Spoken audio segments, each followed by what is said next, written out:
So 4ஆம் கேந்திரத்தில இருக்கிறது மட்டும் சிறப்பு கிடையாது. அவர் உச்சம் பெற்றது மட்டும் சிறப்பு கிடையாது.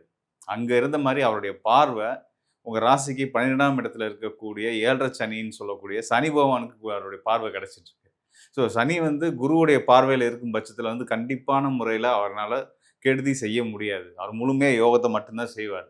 அதாவது கெடுதி செய்றத தாண்டி நல்ல பலனே குடுப்பாருன்றத நான் சொல்றேன். 7 சனி வீண் விரயங்கள், சங்கடங்கள், துன்பங்கள், வீண் அலைச்சல், போராட்டம், வீண் பழி இது எல்லாத்தையும் குடுக்கும்ன்றது பொது விதி. ஆனா, இங்க விதிவிலக்கா உங்க ராசிக்கு என்ன ஆகுதுன்னு பார்த்தீங்கன்னா, மேச ராசிக்காரர்களுக்கு, குருவுடைய பார்வை 7 சனி மேல விழுந்து, சனியும் குருவுடைய வீட்டிலேயே இருக்கும் பட்சத்தில, அது நல்ல யோக பலன்களையும், நல்ல சுப விரயங்களையும் தான் குடுப்பாரு அப்படின்றதுல, அதுதான் ஜோதிட விதி. நம்ம விதிப்படி பார்த்தோம்னா, 12ஆம் இடத்துல ராசிக்கு 12ஆம் இடத்துல சனி இருக்காரு அப்படின்னா, 7 சனி ஆரம்பிச்சிருச்சு. 2 1/2 ஆண்டுகள் பாடாப்படுவாரு.